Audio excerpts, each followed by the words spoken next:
Miparitaka sy mandripaka ireo biby fiompy aty amin'ny nosy manodidina ny Madagasikara ny aretina fièvre afteuse sy ny peste des petits ruminants. Voamarina eo amin'ny sehatra iraisam-pirenena fa mbola tsy hita eto amintsika ireo aretina ireo.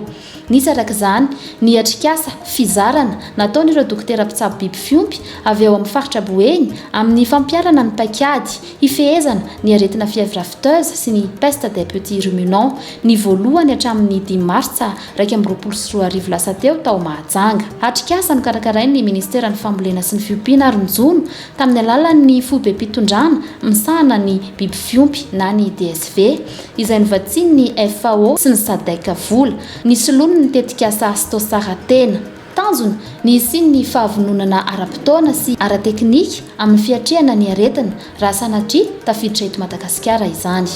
Ny fitantanandrara dia tsy miandry ny fidiran'ny aretina na ny fisian'izany eto amin'ny tany sy firenentsika zay vao mandray ny fepetra rehetra ka mba hafana mampiomana an'ireo mpisehatra rehetra toy ny docteur vétérinaire, ny mpiasa rehetra misehatra amin'ny lafin'ny élevage izay miasa ihany koa eny amin'ny fiarovana ny sistan'ny Madagasikara amin'ny lafin'ny fahasalamana dia manao an'izay atrikasa fizaran'izay tsika mba hampidirana an'ireo tara-miasa rehetra ao anatin'ny fifehezana an'izay fiarovana ny fidirana aretina zay ary indrindrandrindra ihany koa mba tsy ho tampoka ny fandraisan'izy ireo an'izany fidirana varana aretina zany raha toka izy. Zava-dehibe ho an'ireo dokotera mpitsabo ny biby fiompy ny fampiarana izao paikady izao mba hahafahan'ireo mpisehatra mandray ny andraikitra tandrify azy ireo ary indrindra ho fiarovana ny fahasalaman'ny biby fiompy eto Madagasikara.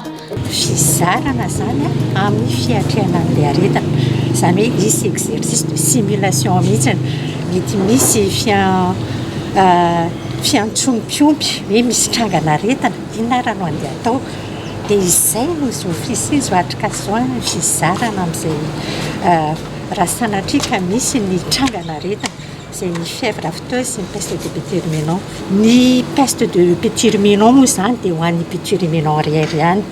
Ny fièvre afteuse indray dia mahazo na ny ompy amanosy, ondry, ny kisoa dia izay biby manana onglon dia mety ho tratrany daholo.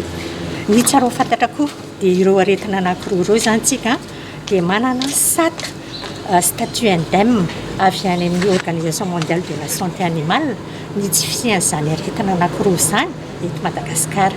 Ahafahantsika mitazona an'izay statut izay dia misy ezaka lehibe izay ataon'ny ministera anisan'izany ny fanaovana prélèvement izay tokony atao tsy maintsy atao isan-taona izay manamarika ny fisian'ny aretina ary alefa isan-taona izy io any amin'ny Organisation mondiale de la santé.